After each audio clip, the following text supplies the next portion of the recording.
இந்த படத்தினுடைய ஏதாவது புராண கதையை எடுத்து இப்பத்திய வெர்ஷன்ல எல்லாரும் வந்து சொல்லும்போது பிரபாஸ் அவர்கள் வந்து ஒரு கேமியோ அப்பியரன்ஸ் அப்படின்ற மாதிரிலாம் யாருதுமே இருக்காது. எல்லாருமே வந்து பார்ட் ஆஃப் த மூவின்ற மாதிரி டீட்டெயிலாக தான் ஒவ்வொருத்தருடைய கேரக்டரும் அமைச்சிருக்கிறாங்க. அண்ட் படத்தினுடைய மியூசிக் டைரக்டர் ஸ்டீஃபன் தேவசி அவருடைய இசையில் பாடல் ஒன்னொன்றுமே வந்துட்டு அவ்வளோ அற்புதமாக வந்திருக்குது. ஸோ படத்தை பற்றியும் அவருடைய கதாபாத்திரத்தை பற்றியும் பேசுறதுக்காக முதல்ல நடிகர். ஸோ அதுக்கு முன்னாடி மேடையில் இருக்கக்கூடியவங்களோட சேர்ந்து ஒரு குரூப் ஃபோட்டோ எடுக்கணும் அப்படின்றதுக்காக மேடையில் இருக்கவங்களுடைய அனைவரும் எழுந்து நிற்குமாறு அன்போடு கேட்டுக்கொள்கிறோம். ஸோ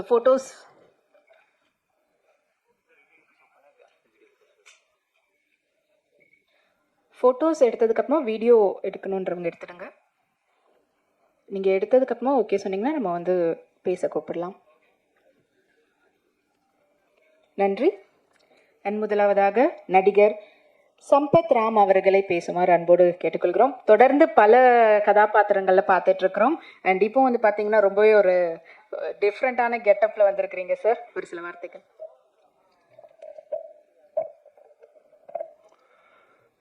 இங்கே வந்திருக்கிற மீடியா, பிரஸ், பத்திரிகையாளர்கள் அனைவருக்குமே என்னுடைய முதற்கண் வணக்கத்தை தெரிவிச்சுக்கிறேன்.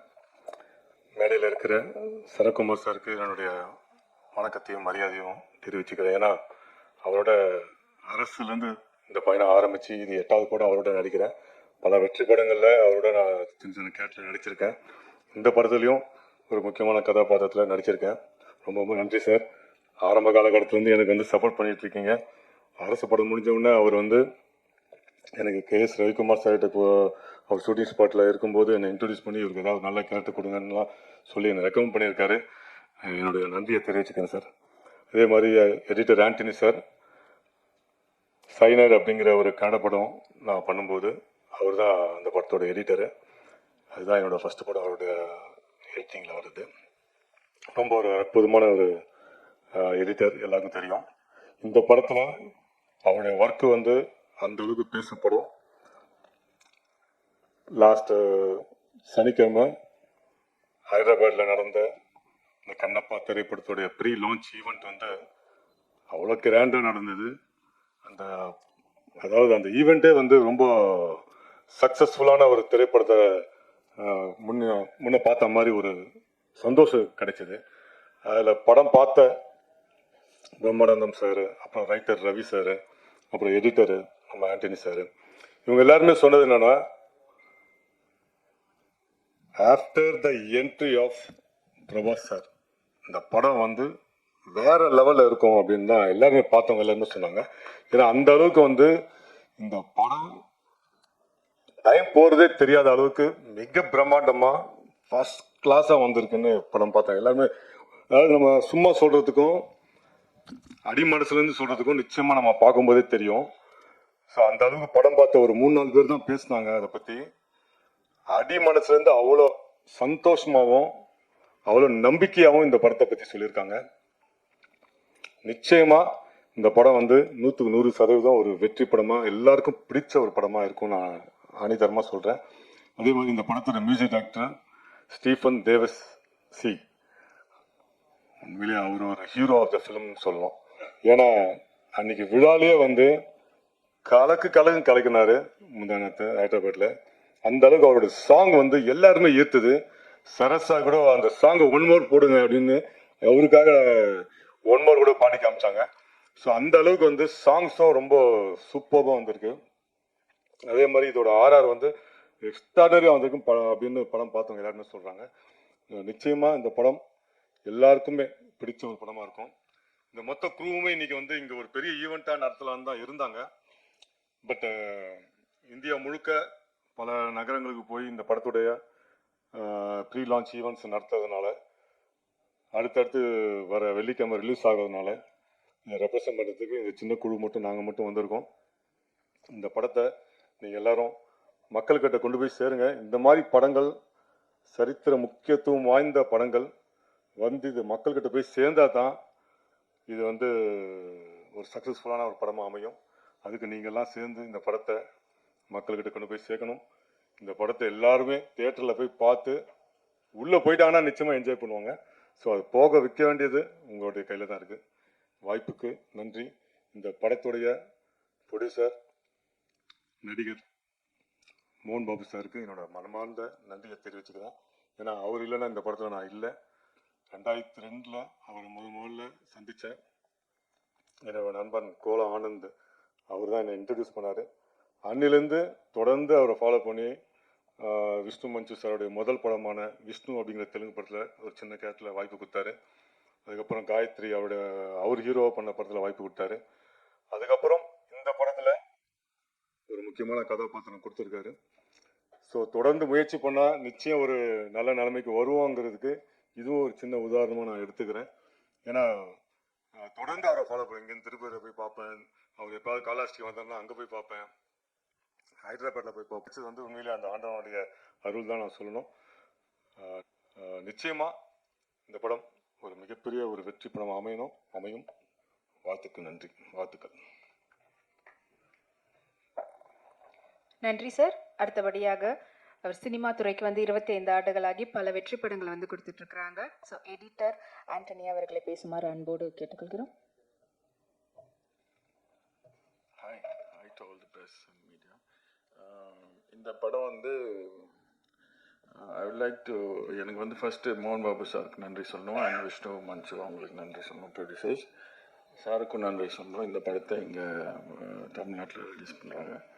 அண்ட் எனக்கு அண்ணன் சொல்லலாம், என்னன்னு சொல்கிறது தெரியல, பட் சரத்குமார் சார் ரொம்ப குட் ஃப்ரெண்ட். இந்த படம் பார்த்தீங்கன்னா, இந்த படத்தை பற்றி சொன்னோன்னா ஒரு 3 ட்ராக் இருக்குது இந்த படத்தில். ஒன்று வந்து இவன் வந்து கடவுளே இல்லைன்ற மாதிரி இருக்கிறவன் எப்படி வந்து ஒரு கடவுள் பக்தனாக மாறுறான்றது அது ஒரு ட்ராக்கு. இன்னொன்று வந்து ஒரு சின்ன லவ் ட்ராக் ஒன்று ஓடுது. அதே சமயத்தில் ஒரு ஒரு வார் ட்ராக்குன்னு சொல்லி யாரோ வந்து இந்த வில்லேஜை அட்டாக் பண்ண போகிறாங்க அப்படின்ற ஒரு 3 விஷயம் ஓடுது. ஸோ அதனால் மேபி சில பேர் லெங்க்த்தாக இருக்கலாம்னு தோணலாம், பட் ஸ்டில் அது ஃபீலே ஆகாது. ஏன்னா அந்தளவுக்கு கிரிப்பிங்காக 3 விஷயம் போயிட்டுருக்கு. இதில் முக்கியமான ரோல் சரத் சார் பண்ணியிருக்காரு. அது வந்து விஷ்ணு அவங்க ஹீரோவோட அப்பா பண்ணியிருக்காரு. சூப்பராக நடிச்சிருக்கார் சார். பார்த்தா இன்னும் ஒரு 25 இயர்ஸ் அந்த மாதிரி தான் இருக்கார் சார். அங்கே பார்க்கும்போது 2 பேர் அப்படியே தூக்குவார், அப்படியே ஒரே ஒரு இதில் அப்படியே தூக்குவார். அப்படியே நிச்சயமாக ரியல் ஷாட், எந்த இது ரோப் கீப் எதுவுமே கிடையாது, ரியல் ஷாட் அப்படியே தூக்குறாரு. ஸோ பார்த்தோன்னே ஃபோன் வச்சு சார் சூப்பர் ஃபென்டாஸ்டிக் அப்படின்ட்டு அவ்வளோ யூத்ஃபுல்லாக பண்ணியிருக்காரு. அண்டு இந்த ஆஸ் ஐ டோல்டு ஏற்கனவே சொல்லியிருக்கேன் இதுக்கு முன்னாடி, இந்த படம் வந்து பிகினிங்லேருந்து ரொம்ப நல்லா இருக்குது. படம் ரொம்ப ரொம்ப நல்லா இருக்குது. எல்லாரும் பயங்கரமாக பர்ஃபார்ம் பண்ணியிருக்காங்க. கதை நல்லா ஓடுது. பட் இந்த கடைசி 1 hour, அந்த கடைசி 1 hour தான் முக்கியமான கதை, எப்படி அவன் மாறுறான்றது. அந்த கடைசி 1 hour ப்ரில்லியண்ட்டாக வந்திருக்கு. ஒரு கிறிஸ்டினாக இருக்கிற நானே சொல்கிறேன், அவ்வளோ ப்ரில்லியண்ட்டாக வந்திருக்கு. அண்டு ஃபைனலாக ஒரு டியர்ஸ் வரும், அந்த ஃபீல் வரும் உங்களுக்கு. அண்டு கண்டிப்பாக இந்த படத்தை பற்றி நல்லா நீங்கள் ஹெல்ப் பண்ணி பேசுனீங்கன்னா நல்லாயிருக்கும். எல்லா படத்துலேயும் ஒரு மைனஸ் இருக்குது, ப்ளஸ் இருக்குது. நீங்கள் ப்ளஸ்ஸை மட்டும் போட்டிங்கன்னா நல்லாயிருக்கும். தேங்க்யூ. தேங்க்யூ சார், ரொம்ப நன்றி. ஸோ அவர் ஒரு டைரக்டருன்றதுனால டைரக்டர் வெர்ஷன்லேயும் பார்த்து சொல்லியிருக்கிறீங்க. தேங்க்யூ. அண்ட் அடுத்தபடியாக தமிழ் சினிமாவில் தொடர்ந்து அவங்களுடைய வெற்றி கால்கள் வந்து பதிச்சுட்டே இருக்கிறாங்க. ஸோ வாரம் அவங்களுடைய படங்கள் ரிலீஸ் ஆகிட்டு இருக்குது. அண்ட் ஒவ்வொன்றும் வந்து சக்ஸஸ்ஃபுல்லாக கொடுத்துட்ருக்குறாங்க. ஸோ இட்ஸ் சக்தி ஃபிலிம் ஃபேக்டரியினுடைய நிறுவனர் திரு சக்திவேலன் அவர்களை பேசுமாறு கேட்டுக்கொள்கிறோம். அனைவருக்கும் வணக்கம். கண்ணப்பா, முதல்ல சரத் சார்கிட்டேருந்து தான் அது ஆரம்பிக்கணும். திடீர்னு ஒரு நாள் ஃபோன் பண்ணாங்க, கண்ணப்பா படம் தமிழ்நாடு ரிலீஸ் பண்ணுறீங்களா சார்? என்ன சார் கேட்குறீங்க, ஒரு பேன் இண்டியா ஃபில்மு சார், அது ஆப்பர்ச்சுனிட்டி சார். இது நீங்கள் சொல்கிறது வந்து ஆப்ஷன் கிடையாது, ஆப்பர்ச்சுனிட்டி அப்படிங்கிற லெவலில் நான் பார்த்து சொன்னேன். இல்லை ஆக்சுவலாக வந்து தமிழ்நாடு ரிலீஸ் பற்றி நான் பேசிக்கிட்டு இருக்கும் பொழுது நான் உங்கள் பேரை சொல்லலாம் அப்படின்னு யோசித்தேன். நான் உங்கள்கிட்ட சொல்லாமல் சொல்லக்கூடாதுன்னு சொல்லிட்டு ஜஸ்ட்டு கால் பண்ணேன். கண்ணப்பா படம் தமிழ்நாடு நல்லபடியாக ரிலீஸ் பண்ணி கொடுத்துருங்க. ஏற்கனவே வந்து சார் வந்து என்னோடய ஒர்க்கை வந்து போர் தொழில், பரம்பொருள் இதில் எல்லாமே பார்த்துருக்காங்க. அந்த நம்பிக்கைன்னு நினைக்கிறேன். Thank you Sarathkumar sir. இதை சொல்லி முடிச்சுட்டு திருப்பி இம்மிடியட்டாக கால் பண்ணாங்க. நான் அங்கே சொல்லிட்டேன், தமிழ்நாடு நீங்கள் பண்ணுற மாதிரி இருக்கும், மற்ற விஷயங்கள் நீங்கள் நேரடியாக பேசிக்கோங்க அப்படின்னு. யூஸ்வலாக வந்து ஒரு நெகோசியேஷன் இருக்கும், எல்லாருக்கும் தெரிஞ்சது தானே. இதோட இது என்ன மாதிரி பண்ண போகிறோங்கிறத பற்றின ஒரு நெகோசியேஷன் இருக்கும். நான் அதை எதிர்பார்த்து சரி யார்கிட்டேருந்து கால் வரப்போகுது அப்படின்ட்டு இருந்தேன். அப்போ ஒரு கால் வந்துச்சு. கால் வந்தப்போ சரி லீகல் டீம்லேருந்து பேசுவாங்க அல்லது நெகோசியேஷனுக்காக உள்ள பர்சன் பேசுவாங்க, பிஸ்னஸ் பீப்புள் பேசுவாங்க அப்படின்ட்டு எடுத்தா விஷ்ணு மஞ்சு சார் பேசினார். எனக்கு ஷாக்கிங்காக இருந்துச்சு. ஒரு மிகப்பெரிய பேன் இண்டியா ஃபில்மோட ஹீரோ நேரடியாக ஃபோன் அடிச்சுட்டு தமிழ்நாடு நீங்கள் ரிலீஸ் பண்ணுறீங்க அப்படின்னு சொல்லிட்டு ரெண்டு வார்த்தை மட்டும்தான் சொன்னார். எங்கள் குழந்தைய உங்கள்கிட்ட ஒப்படைக்கிற மாதிரி ஒப்படைக்கிறோம், நல்லபடியாக ரிலீஸ் பண்ணுங்க அப்படின்னாங்க. எனக்கு எதுவுமே சொல்ல தோணலை. ஒரு சின்ன நெகோசியேஷன் இல்லை. அந்த படத்தை பற்றி இவ்வளோ பட்ஜெட்டில் பண்ணியிருக்கோம், இதை பண்ணியிருக்கோம், அதை பண்ணியிருக்கோம், எந்த பில்டப்பும் கிடையாது. அல்லது அட்லீஸ்ட் நான் வந்து இப்படியெல்லாம் சிரமப்பட்டு பண்ணோம், அதெல்லாம் எதுவுமே கிடையாது. ஒரே வார்த்தையில் அதை முடித்தார். எங்கள் குழந்தைய உங்கள்கிட்ட ஒப்படைக்கிறோம், நல்லபடியாக ரிலீஸ் பண்ணுங்க அப்படின்னு. எனக்கு ஒரு மாதிரி சிலிர்ப்பாக இருந்துச்சு. இவ்வளோ பெரிய படம் பண்ண ஒரு ஹீரோ ஜென்ரலாக ஒரு படத்தை பற்றி அந்த படத்தோட ஹீரோ நேரடியாக ஃபோன் பண்ணி பேசுகிறதுங்கிறது வந்து ரொம்ப ரொம்ப கம்மியாக இருக்கும். அந்த சினிமா மேலே உள்ள பேஷன் அல்லது லவ் அவரை வந்து அது மாதிரி சொல்ல வச்சிருக்கு அப்படின்னு. அது முடிச்சுட்டு ட்ரெய்லர் பார்க்குறேன். அதுக்கு பிறகு அந்த ட்ரெய்லர் வருது. ட்ரெய்லர் பார்க்குறேன். ட்ரெய்லர் பார்த்தா அந்த சிவலிங்கத்தை அவர் போய் கட்டி பிடிக்கிற ஒரு சீன் பார்த்தா அவர் பேசுனதும் அதுவும் வந்து ஒன்றா ரிலேட் ஆச்சு. அந்த சிவனை கிட்டத்தட்ட ஒரு குழந்தை மாதிரி போய் நான் பார்த்துக்கிறேங்கிற லெவலில் பயங்கரமாக இருந்துச்சு. ஆக்சுவலாக வந்து என்னென்னா அந்த அந்த அந்த சினிமாவை அவர் எந்தளவு காதலிச்சாரோ அந்த படத்தை எந்தளவு காதலிச்சிருக்காருங்கிறது வந்து அவரோட வார்த்தைக்கும் அந்த ஃப்ரேமில் உள்ள அந்த ஃப்ரேமுக்கும் என்னால் ஈஸியாக கனெக்ட் பண்ண முடிஞ்சிச்சு. மிகப்பெரிய ஸ்டார் காஸ்ட் எல்லாம் சேர்ந்து ஒரு பெரிய பொருட்செலவில் பண்ணப்பட்ட படம். அதை விட நமக்கு இன்னொரு சந்தோஷமான விஷயம், நம்ம ஒவ்வொருத்தருமே இங்கே உள்ளவங்களில் எனக்கு தெரிஞ்சு ஒரு 99% கண்டிப்பாக கண்ணப்பா கதையை வந்து ரொம்ப நுட்பமாக சின்ன வயசுலேருந்தே கேட்டு பழகிருப்போம். நமக்கு வந்து இப்போ இன்னைக்கு பொன்னியின் செல்வமாக இருக்கட்டும், அந்த காலத்தில் வந்த சம்பூர்ண ராமாயணமாகட்டும் இருக்கட்டும், அல்லது மகாபாரதத்தை தழுவி எடுக்கப்பட்ட திரைப்படங்களாக இருக்கட்டும், காலங்காலமாக நம்ம கேட்டுக்கிட்டு இருக்க கதையை பெரிய ஸ்க்ரீனில் நமக்கு பிடிச்ச ஆர்டிஸ்டோட பார்க்கும் பொழுது அந்த ஆடியன்ஸுக்கான கனெக்டுங்கிறது வேற ஒன்றா இருக்கு. பொன்னியின் செல்வன் எடுக்க ஆரம்பிக்கும் போதே எல்லாருக்கும் தெரியும் வெற்றி படம் அப்படின்னு. ஆனால் அது அவ்வளோ பெரிய வெற்றி படங்கிறது வந்து எல்லாரும் நினைச்சதை விட 2 மடங்கு அதிகமாக பண்ணுச்சு. இந்த கண்ணப்பா அப்படிங்கிறது வந்து ஒரு பக்தியை நோக்கி அல்லது சிவனை நோக்கி ஒரு சிவனடியாரோட அல்லது வந்து சிவன் பக்தி உள்ளவங்க அல்லது கடவுள் பக்தி உள்ள ஒவ்வொருத்தருமே அந்த கண்ணப்பா கதை கேட்கும் பொழுது அதை விட உயர்வா ஒரு பக்தியை வந்து சொல்லிட முடியாது. நம்ம எல்லாம் அதை கேட்டுதான் வளர்ந்துருப்போம். தமிழ்நாட்டில் உள்ள சின்ன குக்கிராமங்கள் வரைக்கும் அந்த கதை வந்து மறுபடி பாட்டிகளால், அம்மாக்களால், அக்காக்களால் திருப்பி சொல்லப்பட்டு கேட்டு வளர்ந்த நம்ம தான். அதை வந்து மிக சின்ன லெவலில் பண்ணாமல் ரொம்ப பிரம்மாண்டமாக பண்ணியிருக்காங்க. பேன் இண்டியா ஆர்டிஸ்டா இன்னைக்கு வந்து ஹிந்திலேருந்து, தெலுங்குலேருந்து, மலையாளத்துலேருந்து, கன்னடம்லேருந்து அவ்வளோ ஆர்டிஸ்ட் தமிழ் இண்டஸ்ட்ரியிலேருந்து நம்ம சரத்குமார் சார் வந்து அவரோட ரோல் வந்து ட்ரெய்லர்லேயே ரிவீல் பண்ணிட்டாங்க. எனக்கு ரொம்ப ஒரு தலைவன்,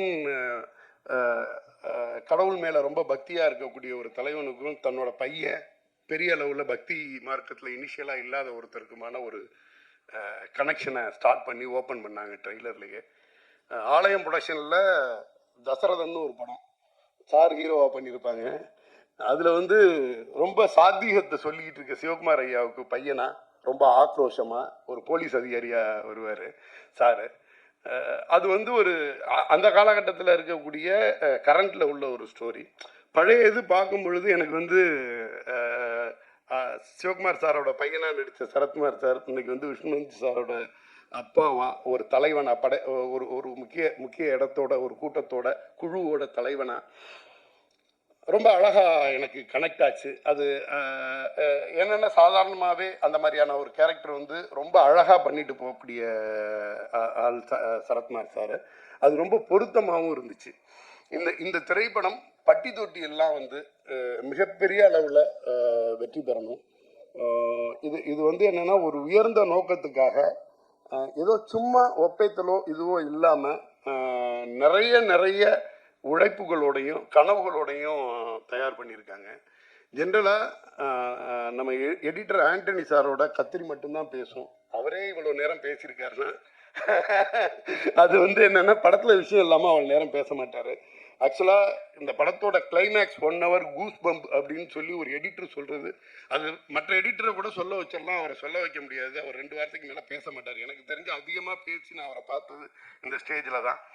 சம்பத்ராம் சார் நான் சோசியல் மீடியாவில் பார்த்துட்டு இருப்பேன், இப்போ இல்லை. இந்த படத்தோட சின்ன சின்ன அப்டேட் இருந்துச்சுன்னா கூட அதை வந்து பயங்கரமாக எடுத்து ப்ரெசென்ட் பண்ணிகிட்டு இருப்பார். ஒரு ஆர்டிஸ்டாக அவரோட கேரக்டரு அதில் இருந்துச்சுன்னா கூட அந்த படத்தை அவ்வளவு லவ் பண்ணதுனால தான் அந்த படம் வந்து எவ்வளோ முக்கியமான படங்கிறது அவருக்கு தெரிஞ்சிருக்கு. அத்தனை தரம் திருப்பி திருப்பி அந்த சோசியல் மீடியாவில் எடுத்து அதை வந்து புஷ் பண்ணிக்கிட்டே இருப்பார். நான் நிறைய உங்களோட ஸ்டேட்டஸ்லேருந்து எல்லாமே பார்த்துருக்கேன். இந்த படத்தை நிறையா நீங்கள் வந்து புஷ் பண்ணிகிட்டே இருப்பீங்க. ஒரு நல்ல படம் மிகப்பெரிய உழைப்பை போட்டு பண்ணக்கூடிய எல்லா திரைப்படத்துக்கும் பத்திரிகையாளர்களுடைய சப்போர்ட் வந்து ரொம்ப நல்லாவே இருக்கும். நீங்களும் இந்த படத்தை எந்த அளவுக்கு மக்கள்கிட்ட கொண்டு போய் சேர்க்க முடியுமோ, ஒரு நல்ல எண்ணங்களை மக்கள் மத்தியில் விதைக்கிறதுக்கான ஒரு மிகப்பெரிய கருவியாக நீங்கள் இருந்து இந்த திரைப்படத்தை தமிழகத்தில் வெற்றி பெற செய்கிற அளவுக்கு மக்கள்கிட்ட கொண்டு போய் சேர்க்குமாறு பணிவோடு கேட்டுக்கொள்கிறேன். இந்த படத்துக்கு PR விஸ்வா பிரதர் அவங்களுக்கும் எனது வாழ்த்துக்களை தெரிவித்துக் கொள்கிறேன். நன்றி. நன்றி சார். ஸோ அவர் எந்த அளவுக்கு அவர் புஷ் பண்ணுறாரு சொன்னீங்க, அதே போல் நீங்களும் வந்து தமிழ்நாடு ஃபுல்லாக நல்லாவே ப்ரொமோட் பண்ணிகிட்டு இருக்கிறீங்க ஒவ்வொருத்தர்கிட்டையும் படத்தை கொண்டு போய் ரீச் பண்ணுறதுக்கு. So thank you so much sir. And அடுத்தபடியாக தமிழ் சினிமாவின் சுப்ரீம் ஸ்டார், தமிழ் சினிமான்னு நம்ம மட்டும் கொண்டாடுற மாதிரி இல்லாமல் பேன் இண்டியாவாக அவர் வந்து எல்லா லாங்குவேஜ்லேயும் போய் அந்தந்த இடத்துல அந்தந்த ஸ்க்ரீனில் அவருடைய பதிப்பு பண்ணி சுப்ரீம் ஸ்டார்லாம் தாண்டி இவர் வந்து ஒரு இந்தியன் ஆக்டர் அப்படின்ற அளவில் தான் இருக்கிறாங்க. ஸோ தொடர்ந்து இன்னும் பல வெற்றி படங்களை கொடுத்துட்ருக்காங்க. இது வரைக்கும் எந்தெந்த கேரக்டர்லாம், அதாவது வில்லனாக பண்ணாலும் தத்ரூபான வில்லனாக இருப்பாங்க, ஹீரோவாக பண்ணாலும் சரி, இப்போ அப்பா கேரக்டரில் பண்ணாலும் சரி, இல்லை அதுலேயே வந்து ஒரு சப்போர்ட்டிங் ரோல், எல்லாத்துலேயுமே வந்து வேரியேஷன் தொடர்ந்து கொடுத்துக்கிட்டே இருக்கிறாரு. அண்ட் அதை விட இப்போ இருக்கக்கூடிய ஜென்ரேஷனுக்கு இப்போ வரைக்கும் ஒரு பெரிய இன்ஸ்பிரேஷனாக இருந்துட்டு இருக்கிறீங்க sir, especially on fitness. So தொடர்ந்து எல்லாருக்கும் ஹெல்த் கான்ஷியஸாகவும் எந்த அளவுக்கு இருக்கணுன்றதுக்கும் ஒரு கிரேட் எக்ஸாம்பிளாக நம்ம கண் முன்னாடி இருக்கக்கூடியவர் தான். அண்ட் படத்தில் முக்கியமான கதாபாத்திரத்தில் இருக்கக்கூடிய மாடர்ன் வேர்ல்டின் மார்கண்டேயன் அப்படின்னு சொல்லலாம். ஸோ சுப்ரீம் ஸ்டார் சரத்குமார் அவர்களை அன்போடு பேசுமாறு கேட்டுக்கொள்கிறோம்.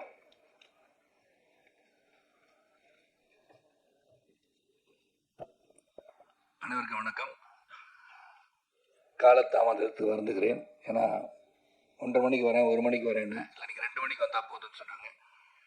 அதனால் நான் 2 மணிக்கு வரலான்னு சொல்லி கிளம்புறது கொஞ்சம் டிராஃபிக், உண்மையான டிராஃபிக் ஜாமில் நான் மாட்டிக்கிட்டேன்.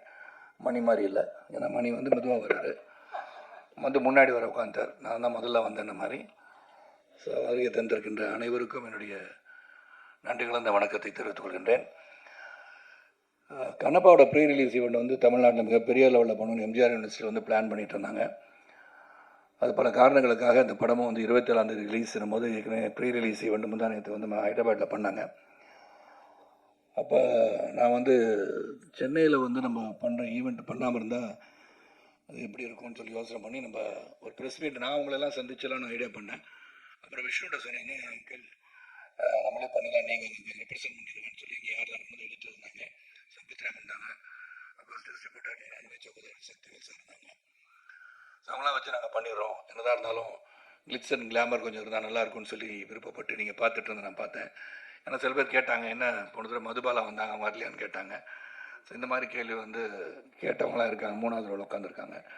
அதனால் அதுக்கெல்லாம் நான் ஒரு ரெப்ரஸன்டேஷனாக வந்திருக்கேன். அதனால் அவங்களாம் அடுத்த முறை அவங்க வந்து ரிலீஸ் ஆன பிறகு படம் வந்து ப்ரிவியூ ஷோ போடும்போதாச்சும் வர வைக்கிறதுக்கு ட்ரை பண்ணுற மணி அதை உங்கள்கிட்ட சொல்லிடுறேன். ஸோ இந்த படத்தை பற்றி சொல்லணும்னா ஒன்லைன் ஸ்டோரி தான் அது. கண்ணப்பான்னு சொன்னால் ஒரே லைன் தான் ஸ்டோரி. காளஹஸ்தி ஈஸ்வரன்னா சிவபக்தர்களே ஒரு சிறந்த பக்தராக 63 நாயனார்கள் ஒருவராகலாம் கண்ணப்ப நாயனார். ஏற்கனவே கன்னடத்தில் வந்து ராஜ்குமார் சாரும் அப்புறம் வந்து ரெபல் ஸ்டார் கிருஷ்ணம் ராஜு சார்லாம் அந்த படம்லாம் கண்ணப்பா தழுவிய கதைகள்லாம் பண்ணிட்டாங்க. இந்த கதையை வந்து விஷ்ணுவின் கோணம் தான் சொல்லணும்.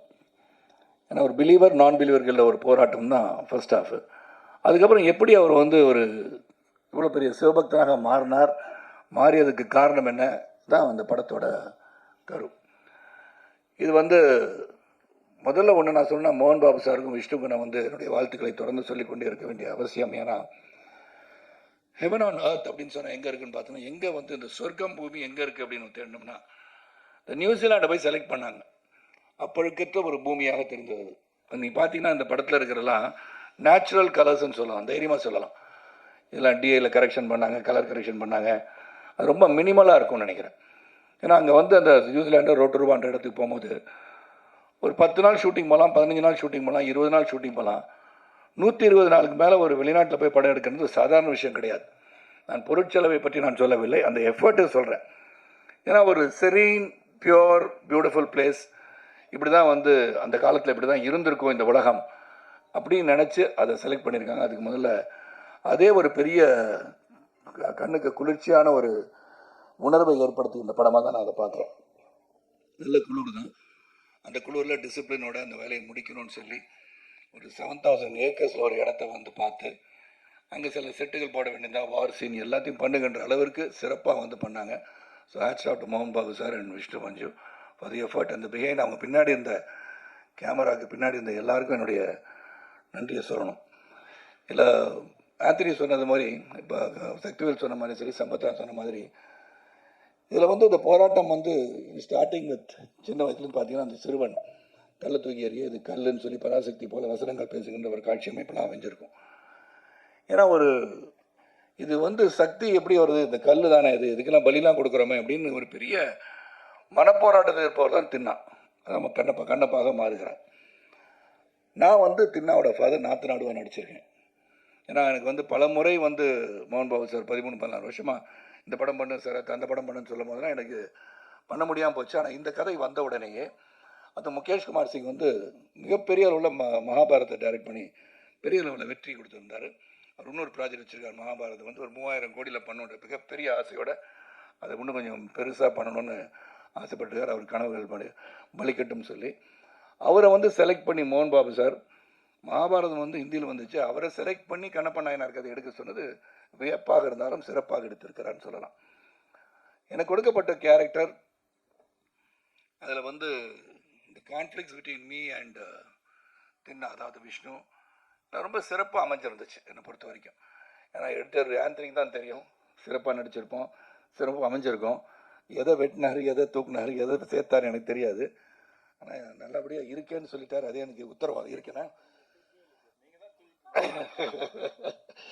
அதை சொல்ல முடியும். ஏன்னா இந்த மூவி இஸ் பிக், நம்ம எல்லாம் ஒன்றா சேர்ந்து அதில் இருக்கும்போது எந்த அளவிற்கு காட்சி தேவைப்படுகிறதோ அந்த அளவுக்கு இருந்தாலே போதும். அதுவும் இது ஒரு பேன் இண்டியா ஃபிலிம் சொன்னது வந்து பார்த்தீங்கன்னா அக்ஷய்குமார், இந்த சிவன், காஜல், அப்புறம் பாருங்க அவர் மோகன் பாபு சார், மோகன்லால், பிரபாஸ், இதெல்லாம் வந்துருச்சு. இவங்கெல்லாம் வந்து இன்டர்வல் இதெல்லாம் வந்த பிறகு இந்த படம் வந்து கடைசி 1 hour வந்து ரொம்ப ஸ்ட்ராங்காக இருக்குன்னு சொல்லி ஆந்தனி சொல்லவும் உண்மையிலே சந்தோஷமாச்சு. இங்கே மட்டும் இல்லை, ப்ரீ ரிலீஸ் இவெண்ட்லேயும் அவர் சொல்லிட்டு இருந்தார் அதை பற்றி. ஏன்னா அவர் தான் முழுமையாக பார்த்து எடிட் பண்ணி இந்த வார் சீனாக இருந்தாலும் சரி, காட்சிகளாக இருந்தாலும் சரி, லவ் சீனாக இருந்தாலும் சரி, எல்லாமே அவர் வந்து பார்த்துருக்காரு. இதில் வந்து ஷெல்டன் சொல்லி யூஎஸில் வந்து கேமராமேன் ஷெல்டன், அவருக்கு உதவியாளர் பிரபுதேவா, பிருந்தா மாஸ்டர் கொரியோகிராஃபி பார்த்து, அப்புறம் வந்து கிச்சான்னு சொல்லிட்டு ஹாங்காங்லேருந்து ஸ்டன் கொரியோகிராஃபர், அப்படின்னு பார்த்தீங்கன்னா பல தரப்பட்ட யுக்திகள் நிறைந்த அனுபவம் மிக்க அவர்களை வைத்து இந்த படத்தை எடுத்திருக்காங்க. இங்கேயும் அந்த விதத்தில் எந்த ஒரு குறை வைக்கல. அப்புறம் பார்த்தீங்கன்னா எல்லாருமே நல்லா நடிச்சிருக்காங்கன்னு சொல்லணும். ஏன்னா அந்த கிவன் தேர் பெஸ்ட், அந்த உழைப்பு வந்து மிக அதிகமாக கொடுக்கப்பட்டிருக்கிற படம். அந்த உழைப்புக்கு வெற்றி வரும் நான் சொல்கிறேன். இந்த படம் இப்படி ஓடும், அப்படி ஓடும், இவ்வளோ வசூல் செய்யணும் நான் சொல்ல தயாராக இல்லை. ஆனால் இந்த படம் ஒரு சிறந்த படமாக மக்கள் தெரிந்து கொண்டு புரிந்து கொள்ள வேண்டிய ஒரு படமாக இருக்கும்னு நான் நினைக்கிறேன். காரணம் இப்போ வந்து சரித்திரத்திலையும் சரி, இதிகாசங்களையும் சரி, நாம் இப்போ இருக்கிற ஜென்ரேஷனுக்கு சில கதைகளை நாம் சொல்ல மறந்து விடுகிறோம்னு நினைக்கிறேன். ஏன்னா அவங்களுக்கு இன்ட்ரெஸ்ட் இல்லாததை வந்து இன்ட்ரெஸ்ட் கொண்டு வரணும்னா, இப்போ பொன்னியின் செல்வன்ற கதையை வந்து எல்லாரும் வந்து போய் பார்க்கணும்னு நினைக்கிறதுக்கு அதை வந்து சொல்லிக்கிட்டே இருந்தாங்க. பொன்னியின் செல்வன் கதையை பற்றி எல்டர்ஸ்க்கு தெரிஞ்ச மாதிரி யங்ஸ்டர்ஸ் தெரியாது. அந்த யங்ஸ்டர்ஸை கொண்டு போய் ரீச் பண்ணணும்னு நினச்சி தான் மணிரத்னம் அந்த படம் எடுத்திருப்பார். அதே மாதிரி கண்ணப்ப நாயனார் கதை காளஹஸ்தீஸ்வரருக்கு எல்லாரும் ஒரே லைனில் கதை சொல்லிடலாம். வலது கண்ணில் வந்து ரத்தம் வந்தது, உடனே கண்ணை பிடிங்க வச்சார், அப்புறம் இடது கண்ணிலையும் வந்துச்சு, திருப்பி அது இன்னொரு காலை வந்து கட்டவரலாங்க வச்சு இடம் தெரியாமல் போயிடக்கூடாதுன்னு வச்சு பண்ணார் அப்படின்னு அது ஒன்லைன் ஸ்டோரி. பட் விஷ்ணு ஒரு கோணத்தில் before becoming Kannappa, what was Kannappa அப்படின்னா என்னவாக இருந்தார், ஒரு வேடனாக இருந்தவர் எப்படி வந்து மாறி சிவபக்தரானார்ன்றது கதை.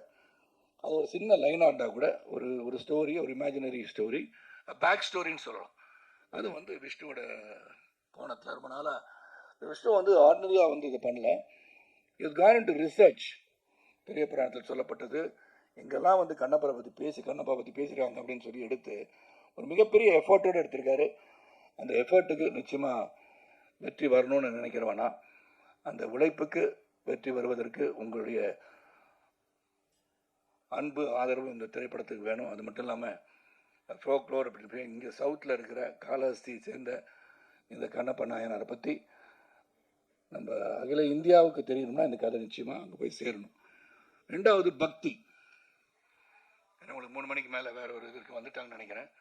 அந்த பக்தியை பற்றி சொல்லியிருக்காங்க. எவ்வளோ பேருக்கு பக்தி இருக்குன்றது இன்னைக்கு. அந்த பக்தியை வந்து எல்லாரும் வந்து இப்போ ஜோசியத்தை போனாலும் தெரியும். போனால் உங்களுக்கு அம்மாவுக்கு டைம் இப்போ சரியில்லைன்னு சொல்லிடுவாங்க. ஏன்னா நீங்கள் அது மாதிரி போய் பார்ப்போம். போய் கோயிலுக்கு போகிறோம்னு சொன்னால் அடிக்கடி ஒரு தினமும் போய் கோயில் போகிறதோ தினமும் சாமி கும்பிட்றதோ இல்லாமல் இருக்கலாம். ஒரு துன்பமான நிலையோ ஒரு கஷ்டமான சூழ்நிலையோ பிரச்சனையாக இருக்கும், நிச்சயமாக கோயில் போவோம். ஒரு ஜோசியர் போய் பார்த்து என்னங்க என்ன சொல்லுது என் கட்டம் அப்படின்னு சொல்கிற அளவுக்கு இருப்பாங்க. அதெல்லாம் போய் வந்து ஒரு இறைவன் இருக்கிறான் என்பதை மேலும் மேலும் சொல்லி, அதுவும் சிவபக்தி அப்படின்னு சொல்லும்போது பக்தியை பற்றி ரொம்ப அழகாக இருக்கு ஜென்ரேஷனுக்கு. இறைவன் omnipotent, omnipresence, may it be Jesus, may it be Allah, or may it be Shiva, may it be Murugan அப்படி இருக்கும்போது கடவுள் என்று ஒருவர் இருக்கிறார் என்பதை நம் வழக்கப்படி அதை வந்து கடவுளை வந்து நம்ம துதித்து வணங்கி நம்ம செயல்பட்டால் வாழ்க்கை சிறப்பாக இருக்கும் அப்படின்றத சொல்லுகின்ற கடமையாக இருக்கு. பல பேர் பார்த்தீங்கன்னா இப்போ காலத்தின் ஓட்டத்தில் பொருளாதார அடிப்பில் உயரும் போது நான் சொன்னேன், இப்போ ப்ரீ ரிலீஸ் ஈவெண்ட்டில் கூட காந்தி யாருன்னு கேட்டாலும் கேட்டுருவாங்க. ஏன்னா now they are so busy making money, economic growth, their growth in life. அவங்கள சொல்லி குற்றம் இல்லை. எல்லாத்தையும் இது தெரிஞ்சுக்கிட்டா என்ன அவசியம், எதை தெரிஞ்சுக்கணும் அதை தெரிஞ்சுக்கணும்னு நினைக்கிறாங்க. ஆனால் ஒரு ரெஸ்பான்சிபிளாக இருந்து இந்த மாதிரி கலை உலகத்தில் இருக்கும்போது கலை மூலமாக ஒரு சினிமா மூலமாக இப்போ வந்து உதாரண சக்தி சொன்ன மாதிரி பொன்னியின் செல்வன் எல்லாரும் பார்க்கணும், இதை வந்து பிரம்மாண்டமாக திரையில் சொல்லும்போது அந்த கதையை போய் பார்க்கின்ற ஆர்வத்தை தூண்டும் போது அதை பற்றி அவர்கள் தெரிந்து கொள்வார்கள். இந்த மாதிரி கண்ணப்ப நாயனாரை பற்றி இந்த திரைப்படத்தை பார்த்தபடி ஓஹோ இப்படி ஒரு பக்திமான் இருந்திருக்காரா சிவபக்தவன் அப்படின்னு தெரிகிற அளவுக்கு இந்த படம் இருக்கும். ஆனால் பக்தி என்பது அவர்கள் மனதிலே தோன்றுகின்றதுதான். அந்த பக்தி பரவசோடு இருக்க வேண்டும் என்று சொல்கின்ற ஒரு படமாக இது அமையும் சொல்லி இந்த படத்தை உங்களுடைய ஆதரவோடு, மக்கள் ஆதரவோடு இந்த படம் வெற்றி அடைய வேண்டும் என்று இறைவனை வேண்டிக் கொள்கின்றேன். அதே சமயத்தில் ஆடியன்ஸ் வந்து எந்த படத்தை பார்த்தாலும் உங்களுடைய வியூ உங்கள் மனசில் வச்சுக்கோங்க. நீங்கள் தியேட்டர் உள்ளே உட்காந்துக்கிட்டு மொபைலில் மச்சான் உள்ளே வந்துடாதரா படம் நல்லா இல்லைன்னு சொல்லிடாதீங்க. ஏன்னா அந்த மாதிரி சொல்கிறனால என்ன ஆகிடுதுன்னா உங்கள் வியூ மே பி டிஃப்ரெண்ட். இங்கே இருக்க சில ஆடியன்ஸ் வந்து பிரபாஸ் இருக்கான்னு படம் பார்க்க வந்திருக்கலாம், சில பேர் மோகன் பாபு இருக்கான்னு படம் பார்க்க வந்திருக்கலாம். ஸோ உங்கள் வியூவில் இந்த படம் வந்து நல்லா இருக்கா நல்லா இல்லையான்றதை அவங்கவுங்க போய் திரையரங்குக்கு போய் ரிலீஸ் ஆகிற எந்த படமாக இருந்தாலும் அவங்க வியூவுக்கு விட்டுட்டிங்கன்னா இந்த திரையுலகம் சிறப்பாக இருக்குன்னு கூறி வருகை தந்து அனைவருக்கும் மீண்டும் ஒரு நன்றி கூறி இந்த கண்ணப்பா திரைப்படம் சிறப்பாக வருவதற்கு அந்த தயாரிப்பாளர் மோகன் பாபு, விஷ்ணு, இதில் உழைத்த அனைவருக்கும் என்னுடைய வாழ்த்துக்களை சொல்கிறேன். அதுவும் எடிட்டர் ஆந்தனி பற்றி சொல்லி ஆகணும். Very dedicated worker. 24/7 இந்த படத்தில் எவ்வளோ உழைச்சிருப்பான்னு எனக்கு தெரிஞ்சானா அது பெரிய படம். அதை வந்து டு பிரிங் இட் டு ஒரு சிம்பிள். அது அவரே சொன்னார், லென்த்து மாதிரி தெரியும் ஆனால் இருக்காதுன்னு அவரே சொல்கிறாரு. 6 படத்தை எடிட் பண்ணியிருக்காரு. நான் எங்கே இருக்கேன்னு தெரில. அது இல்லாட்டி எடிட்டர் ஆந்தனி வீட்டிற்கு நான் நிச்சயமாக சென்று அவருடன் காஃபி சாப்பிட்டு வரேன். வேறு ஒன்றும் இல்லை. அதனால் நல்ல ஒரு படத்தை, இந்த முயற்சி கடுமையான முயற்சி, அந்த முயற்சிக்கு படம் எடுத்திருக்கோன்னு சொல்லலாம். அந்த முயற்சி வெற்றி பெற உங்களுடைய வாழ்த்துக்களுடன் விடைபெறுகிறேன். நன்றி, வணக்கம்.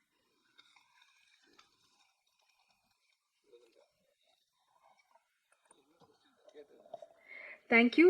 ஸோ படத்தை பற்றி ஏதாவது கேள்வி கேட்கணுன்னா கேட்கலாம். படத்தை பற்றி மட்டும். அதாவது இதில் ஒன்று தான், நான் வந்து ரெப்ரஸன்டேட்டிவ் தான், நான் ஏஜென்ட்டு. இந்த படத்தில் நடித்ததற்கு பற்றி கேட்டால் நான் நடிச்சிருந்தேன், என் கேரக்டர்லாம் சொல்லிட்டேன். வேறு எதுவும் கேள்வி கேட்கணும்னா இந்த படத்துக்கு ஒத்த கருத்துடன் இதை பற்றி தெரிந்து கொள்ள வேண்டுமானால் எனக்கு தெரிந்த உண்மைகளை அழகாக சொல்ல முடியும். ஏன்னா அதுக்கப்புறம் வந்து வேறு ஒரு படம் ரிலீஸ் ஆக இருக்குது. 2-3 நாளுக்கு அப்புறம் உங்களை மீண்டும் சந்திக்கும் போது விழாவரியாக நீங்கள் தொடுக்கின்ற கணைகளுக்கு நான் ஏற்றுக்கொண்டு பதிலளிக்க தயாராக இருக்கிறேன் என்று சொல்லி விடைபெறுகின்றேன். எது கேட்கணும் கேளுங்க. இல்லை முருகன் மாநாடு போல, ஏன்னா நான் வந்து ஹைதராபாத் போயிட்டு வந்தேன். முருகன் என்னுள் வாழ்ந்து கொண்டு இருக்கிறார். என் கழுத்தில் வந்து எல்லாமே இறைவனை வச்சுட்ருக்கேன். இறைவனை வணங்குகின்ற நான். அதனால் அங்கே நான் போகிறதுக்கு வந்து பாஸ் வந்து விவிஐபி பாஸ் வந்து வர சொல்லி என்னால் போக முடியல. வர 7வது வந்து ஒரு பதிவு செய்து அனுப்பியிருந்தேன். பார்த்திருப்பீர்கள் அன்பு தோழர் என்று நினைக்கிறேன்.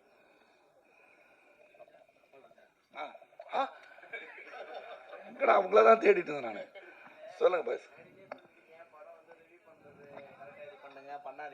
அப்படி சொல்லலடா, ரிவ்யூ பண்ணாதீன்னு உங்களை சொல்ல முடியுமா பாஸ்? நான் படம் பார்க்க போறவங்கள சொல்றேன். படம் பார்க்க போறேன். நீங்க ரிவ்யூ பண்றது வந்து கடமை. நீங்க வந்து யார் தேர் as a film critic you can't say the truth and truth என்னது நீங்க சொல்லலாம். படம் பார்க்க போறவங்க கூடமா போயிட்டு உள்ள இந்த வழியை உங்களான்னு சொல்லி நீங்களா சொல்ல போறீங்க? நீங்க அப்படி சொல்ல போறது இல்லையா? நீங்க கருத்துக்களை பதிவுகின்ற சேனல் வச்சிருப்பீங்க, இல்லாட்டி ஒரு யூடியூப் சேனல் வச்சிருப்பீங்க, அது வேற. நான் என்ன சொல்றேன், பார்க்குறவங்க வந்து பார்க்கட்டும்னு சொல்றேன். ஹெல்த்தியா இருக்குது, இண்டஸ்ட்ரி ஹெல்த்தியா இருக்குது. இந்த படத்துக்கு சொல்லலடா, எந்த படமாக இருந்தாலும் சென்று உங்கள் கருத்துக்களை உங்களுடன் வைத்துக்கொண்டு போய் பார்க்கட்டுமே என்ற வேற ஒன்று பார்க்க முடியாது. அதெல்லாம் ஒன்றும் பண்ண மாட்டாங்கன்னா ஃபோர்ஸ் எனிபடி. கருத்தை கொண்டு பதிவு பண்ணுறேன். சார் ரொம்ப நன்றி, ரொம்ப நன்றி. தேங்க்யூ. நன்றி சார். வந்த நண்பர்கள் அனைவருக்கும் நன்றி. அவா என்டர்டெயின்மெண்ட் 24 ஃப்ரேம் ஃபேக்ட்ரி கண்ணப்பா திரைப்படம் ஜூன் 27 ரிலீஸ் ஆகுது. தமிழ்நாட்டில் சக்தி ஃபிலிம் ஃபேக்ட்ரி ரிலீஸ் பண்ணுறாங்க. வந்த மீடியா நண்பர்கள் அனைவருக்கும் நன்றி.